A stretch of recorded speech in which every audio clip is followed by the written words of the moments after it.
नमस्कार दोस्तों जब भी भारत के प्रधानमंत्री नरेंद्र मोदी इटली की प्राइम मिनिस्टर जॉर्जिया मेलोनी से मुलाकात करते हैं, ऐसा लगता है कि इंटरनेट पर अलग ही माहौल हो गया है। लोग प्यार की बातें कर रहे हैं, लोग मीम्स बना रहे हैं, रोमांटिक सॉन्ग्स पर रील्स बना रहे हैं।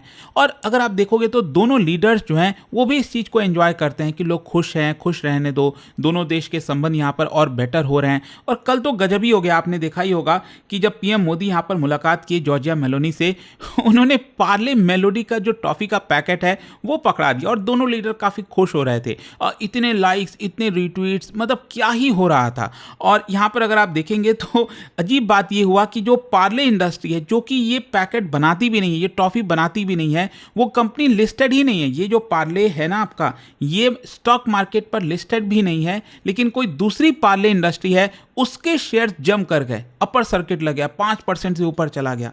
खैर जो भी है, ये सब कुछ चीज़ें होती रहती हैं। यहाँ पर फ्री में जो मेलोडी चॉकलेट है उसका प्रचार हो गया है।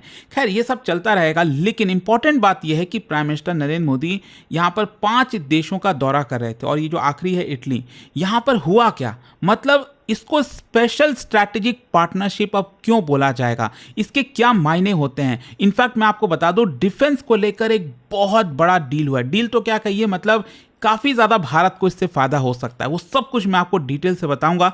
चलिए आगे बढ़ते हैं, लेकिन उससे पहले आप सबको बता दूं, आप में से जो भी लोग यूपीएससी की तैयारी कर रहे हैं, स्टडी आईक्यू के साथ आप जुड़ सकते हैं, जिसके अंदर प्रीलिम्स, मेंस, इंटरव्यू सब कुछ की तैयारी कराई जाती है। 18 बुक्स का जो पूरा सेट है वो आपके घर पर भेजा जाता है। 1-to-1 मेंटरशिप आपको मिलती है। और भी अगर आपको कोई डाउट है, प्रॉब्लम है, ये फ़ोन नंबर दिया, आप इस पर कॉल कर सकते हैं एंड यूज़ करिए कोड अंकित लाइव मैक्सिमम डिस्काउंट के लिए। चलिए शुरुआत करते हैं। सबसे पहले देखते हैं कि हुआ क्या। इंडिया और इटली ने ऑफिशियली अपनी जो पार्टनरशिप है, मतलब जो डिप्लोमेटिक रिलेशन है, उसको स्पेशल स्ट्रैटेजिक पार्टनरशिप में अपग्रेड कर दिया है।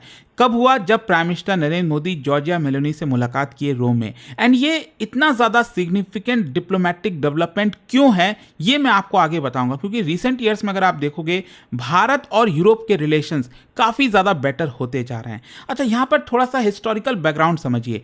भारत और इटली के रिलेशंस की जब हम बात करते हैं, तो भारत जब आज़ाद हुआ 1947 में, उसके बाद से ही डिप्लोमेटिक रिलेशन स्टैब्लिश हो गया था। लेकिन कई दशक तक क्या रहा कि सिर्फ ट्रेड, कल्चर, टूरिज्म और थोड़ा बहुत इंडस्ट्रियल कोऑपरेशन पर ही बात होती थी। इससे ज़्यादा हम आगे बढ़ते नहीं थे, क्योंकि यूरोप में हमारे जो ज़्यादा अच्छे संबंध थे, जो हम पार्टनरशिप करना चाहते थे, वो मेनली फ्रांस, जर्मनी और यूनाइटेड किंगडम के साथ कर रहे थे।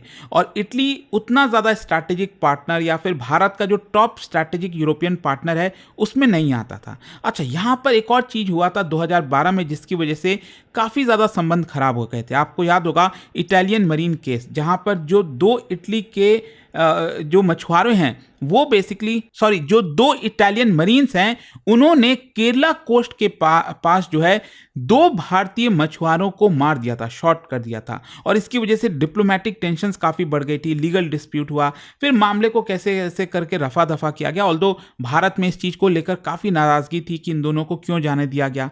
तो ये सारी चीज़ें चली थी, जिसकी वजह से सिचुएशन अच्छी नहीं हो पाई। लेकिन क्वेश्चन ये है कि अब वापस से ऐसा क्या हुआ। देखो, सबसे पहला तो क्या है कि जियोपॉलिटिक्स, कि यहाँ पर दुश्मन का दुश्मन दोस्त, वैसा वाला हाल हो जाता है। तो चाइना का फैक्टर बहुत इंपॉर्टेंट है। तो भारत और यूरोपियन कंट्रीज अपनी जो पार्टनरशिप है उसको डाइवर्सिफाई करना चाहती थी, दोनों को स्ट्रैटेजिक इंटरेस्ट दिख रहा था। और सबसे बड़ा कंसर्न था वो था चाइना, क्योंकि यहाँ पर जो चाइनीज इकोनॉमिक डोमिनेंस है, स्ट्रैटेजिक डिपेंडेंस है, सप्लाई चेन वल्नरेबिलिटीज हैं, वो बहुत ज़्यादा हो गई थी। तो इसकी वजह से भी हम अपने संबंध अच्छा करना चाहते थे। जो कॉमन मरीन इंटरेस्ट है, मतलब अगर आप देखोगे, भारत और इटली दोनों ही सी ट्रेड के ऊपर, एनर्जी शिपिंग रूट्स के ऊपर काफ़ी डिपेंडेंट है। और बाकी बचा कुछ आप सब जानते हैं कि जब प्राइम मिनिस्टर मोदी और मेलोनी जब आपस में मिले, लोगों को भी काफ़ी पसंद आया। तो वो जो केमिस्ट्री है ना, वो काफ़ी ज़्यादा एक पॉलिटिकल मोमेंटम ले लेती है। ऐसा लगता है कि दोनों देश काफ़ी क्लोज आ चुके हैं, काफ़ी अच्छा हो रहा है जो भी है। तो इसकी वजह से भी काफ़ी हद तक रिलेशंस दोनों देश के बीच में अच्छे हुए। अच्छा, अब क्वेश्चन ये है कि जो अनाउंस किया गया है कि भारत और इटली अब स्पेशल स्ट्रैटेजिक पार्टनरशिप के तौर पर कहलाएंगे, तो इसका मतलब क्या होता है? What is special strategic partnership. अगर मैं डिप्लोमेटिक टर्म में बताऊं तो ये सबसे हाई लेवल का कैटेगरी होता है। मतलब ये दिखाता है कि दोनों देश के बीच में एक्सेप्शनल ट्रस्ट है, दोनों देश बहुत ज्यादा भरोसा करते हैं, लॉन्ग टर्म स्ट्रैटेजिक कोऑर्डिनेशन करने वाले हैं, डिफेंस कॉपरेशन जोर शोर से यहां पर होने वाला है, इंस्टीट्यूशनलाइज्ड एंगेजमेंट होने वाला है और जियोपॉलिटिकल ऑब्जेक्टिव दोनों ज्वाइंट एक तरीके से रखेंगे। तो भारत भी, मैं आपको बता दूं, ऐसा नहीं है कि हर एक देश के साथ स्पेशल स्ट्रैटेजिक पार्टनरशिप रख लेता है। हम ये जो टर्मिनोलॉजी है कुछ ही देश के साथ इस्तेमाल करते हैं और इटली भी अब इसमें शामिल हो गया है। It goes beyond simple diplomacy, trade partnership, that is why it is special. अच्छा, क्वेश्चन अब ये आता है कि जो पीएम मोदी और मेलोनी के बीच में मुलाकात हुआ, समिट हुआ, इसमें क्या चीज निकल कर आया? हम क्या देख सकते हैं कि भारत और इटली के बीच में क्या बेहतर होने वाला है? जो सबसे इंपॉर्टेंट चीज सामने निकल कर आई वो थी defence industrial road map. Defence को लेकर दोनों देश जोर शोर से आगे बढ़ेंगे। कैसे? जो डिफेंस इक्विपमेंट है उसका को प्रोडक्शन किया जाएगा दोनों के द्वारा मिलकर, वेपन सिस्टम दोनों देश के द्वारा मिलकर प्रोड्यूस किया जाएगा, टेक्नोलॉजी ट्रांसफर होगा जो भारत चाहता है लंबे समय से, ज्वाइंट इंडस्ट्रियल मैन्युफैक्चरिंग होगी, मैरीटाइम डिफेंस कॉपरेशन होगा। कहने का मतलब यह है कि यहां पर helicopter, naval platform, marine armament, electronic warfare system, ये सब जो है भारत के साथ मिलकर बनाया जाएगा। ये इंपॉर्टेंट क्यों है भारत के लिए? क्योंकि हम अभी भी बहुत सारा जो डिफेंस इक्विपमेंट है इंपोर्ट करना चाहते हैं। गोल हमारा है कि हम डिपेंडेंसी कम करें इंपोर्ट के ऊपर, इंडिजिनस मैन्युफैक्चरिंग करें, एडवांस मिलिट्री टेक्नोलॉजी डेवलप करें। तो ये जो पार्टनरशिप अब डेवलप हो रही है डिफेंस में, मेक इन इंडिया, आत्मनिर्भर भारत, इसको मजबूती देगा। और इटली की जो डिफेंस इंडस्ट्री है वो भारत को कई सेक्टर्स में मदद कर सकती है, चाहे वो एरोस्पेस है, हेलीकॉप्टर है, नेवल सिस्टम है, इलेक्ट्रॉनिक्स है, रडार सिस्टम हो गया। अच्छा, यहां पर एक इंपॉर्टेंट चीज ये भी है कि इटली की दो बड़ी कंपनी है जो भारत में काफी ज्यादा यहां पर काम कर सकती हैं और भारत को फायदा पहुंचा सकती हैं। पहला है लियोनार्डो एसपीए। ये एक मेजर यूरोपियन डिफेंस जायंट है जो कि हेलीकॉप्टर, एरोस्पेस, रडार, ये सारी चीजें बनाता है। और भारत का जो अडानी डिफेंस एरोस्पेस है, उन्होंने एग्रीमेंट साइन किया इस कंपनी के साथ ताकि भारत में हेलीकॉप्टर मैन्युफैक्चरिंग का इकोसिस्टम सेटअप किया जाए। और इसके अलावा दूसरी एक और कंपनी है फिनकैंटिरिए। वो क्या है कि ये वर्ल्ड की लार्जेस्ट शिप बिल्डर है, सोच के देखिए, जो कि नेवल वॉरशिप, सबमरीन, इन सब में स्पेशलाइज करती है। तो इससे भी भारत के जो नेवल मॉडर्नाइजेशन है उसको काफी फायदा होगा। अच्छा, यहां पर जो दूसरा एक इंपॉर्टेंट चीज निकल कर आया इस पूरे समिट में वो था इंडो मेडिटेरेनियन का कॉन्सेप्ट। ये एक बहुत ही इंपॉर्टेंट आइडिया निकला है। कहने का मतलब ये, अगर मैं आपको थोड़ा सा मैप में बताऊं तो भारत का अगर आप देखोगे तो अरेबियन सी, इंडियन ओशन, यहां पर हमारा दबदबा है। यहां पर हम सिक्योरिटी चाहते हैं, हम चाहते हैं कि चीजें कोऑपरेटिव तरीके से हो। वहीं दूसरी तरफ जो इटली है वो अगर आप देखोगे तो मेडिटेरेनियन सी में काफी ज्यादा बड़ा उसका रोल है। तो इसी की वजह से इंडो मेडिटेरेनियन, मतलब ये रिकॉग्नाइज करता है, ये आइडिया रिकॉग्नाइज करता है कि एशिया और यूरोपियन जो सिक्योरिटी है वो इंटरकनेक्टेड है। ये दोनों की सिक्योरिटी इंटरकनेक्टेड है। फिर इसके अलावा ट्रेड रूट्स, ये भी ग्लोबली इंटीग्रेटेड है। एनर्जी और डिजिटल कनेक्टिविटी काफ़ी ज़्यादा मायने रखता है। तो स्ट्रैटेजिक ज्योग्राफी टर्म में अगर मैं आपको बताऊं तो इंडो मेडिटेरेनियन आर्क आपको देखने को मिलेगा। कैसे? बेसिकली अगर आप यहाँ से शुरुआत करो तो एक तो आपका इंडियन ओशन हो गया, पूरा अरेबियन सी हो गया, फिर इसके अलावा गल्फ वाला एरिया हो गया, रेड सी हो गया, सुएज कनाल हो गया और फिर मेडिटेरेनियन, ये वाला पूरा हिस्सा हो गया। तो ये एक आर्क जैसा बनता है, मेडिटेरेनियन आर्क, जो मैं आपको बता रहा था। और इसी की वजह से ये वर्ल्ड का मोस्ट क्रिटिकल ट्रेड कॉरिडोर हो जाता है मेडिटेरेनियन सी से, अगर आप इंडियन ओशन के बीच में देखोगे। अच्छा, यहाँ पर जब भी हम इसकी बात करेंगे तो IMEC ये बहुत इंपॉर्टेंट है और भारत चाहता है कि जल्द से जल्द इसकी शुरुआत किया जाए।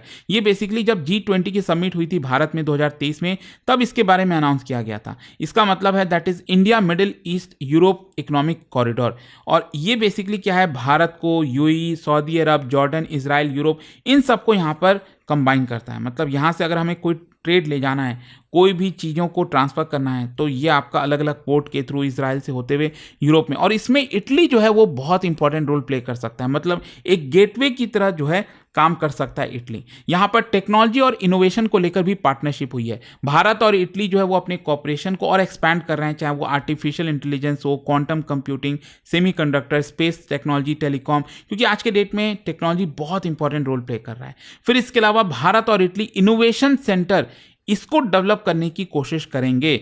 इसमें होगा क्या कि हमारे जो स्टार्टअप्स हैं उनको कनेक्ट किया जाएगा, रिसर्च इंस्टीट्यूशंस को लिंक किया जाएगा, इंडस्ट्रियल कोलैबोरेशन को एनकरेज किया जाएगा। मतलब हम सिंपल ट्रेड से नॉलेज पार्टनरशिप की तरफ आगे बढ़ने की कोशिश कर रहे हैं। जहां तक सवाल है कि दोनों देश के बीच में कितना ट्रेड और इन्वेस्टमेंट होता है, तो करंट बायलैटरल ट्रेड अगर आप देखोगे तो करीब 14 बिलियन यूरो का है, जिसमें भारत के पास लगभग 2.5 से 3 बिलियन यूरो इसका हमारा ट्रेड सरप्लस है। मतलब भारत बेनिफिट में है।